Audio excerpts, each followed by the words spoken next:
By again commending Mr. President for the timely presentation of the budget for 2020.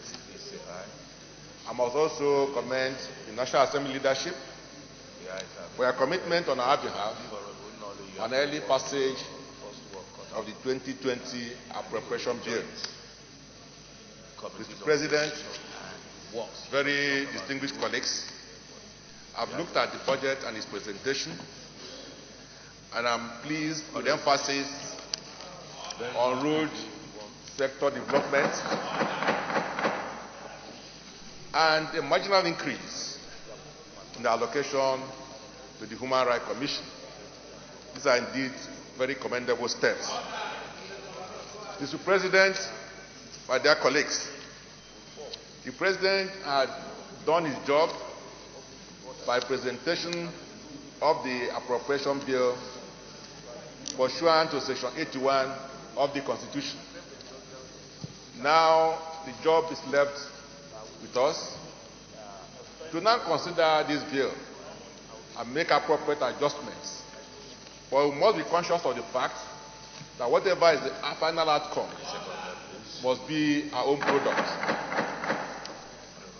We cannot blame Mr. President or anybody else if we fail in this responsibility of adjusting the proposal where necessary. And once we are able to pass the budget, the next is implementation. At that implementation level, we are also involved, because it becomes our responsibility under our powers oversight to ensure a judicious application of our revenues. But it does not end there, Mr. President. I think we have additional responsibility to ensure that we are not just trying to see how we share the cakes, but also how to bake more cakes.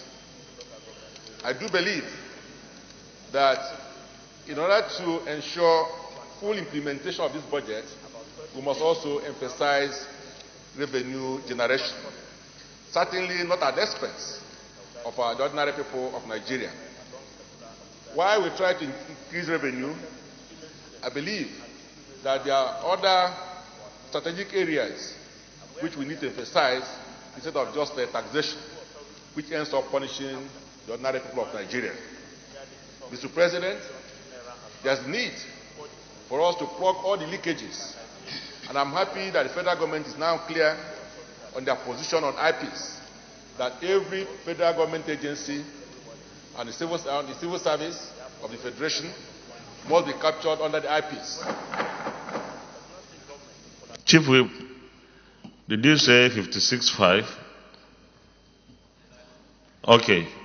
Your point of order is sustained. Please, we have senators who are not in their seats.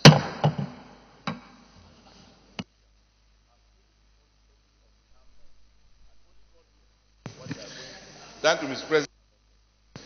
At this point, Mr. President, I know that years ago, when you found yourself on the other side of the divide, I can imagine what you'll be saying a day like this.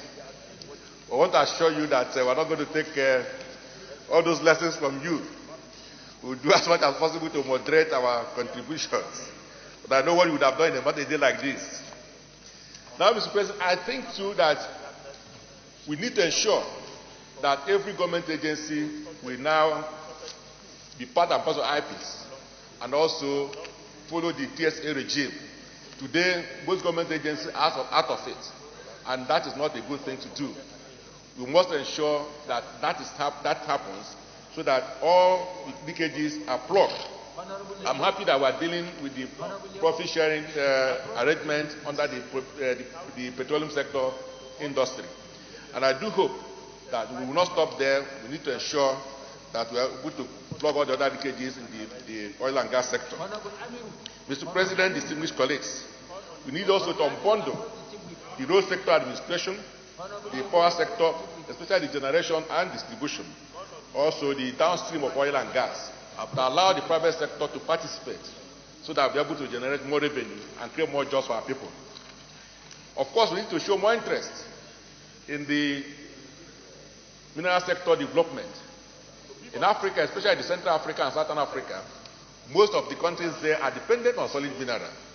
And I have it on good authority that we have as much solid mineral, if not more, than some of these countries. But we have just shown less interest in developing this solid mineral. I expected to see emphasis on this in the president's speech or probably in the details of the budget, but I have not seen this. So we need to remove so much emphasis on oil and gas and see what we can do to take advantage of all the deposits of the solid mineral in our country. I also believe, sir, that there must be sufficient transparency and efficiency in stamp duty administration. A lot of revenues are locked there, and if we do as much as we can to be transparent and efficient, we can generate more revenue from stamp duties. Now, this takes us to the PIB bill. You can round up. Is that government has not been showing sufficient interest in the review and reform of the oil industry legal regime. I do hope that this time they will show more interest, because those people who are benefiting from what it is now were always frustrated. So I think that you need to do something about that. The exchange rate is put at 305 naira to a dollar. Of course, we know that it's not realistic. Nobody gets dollar at 305 anywhere. So for every dollar we earn, we will now discover that the states, the local government, and the federal government are losing about 60 naira for every dollar. Because if we are able to use the actual rate in the management of our federation account, that means that more money will be available to both the state, the federal, and the local government. And of course, I've looked at the VAT, the increase in VAT.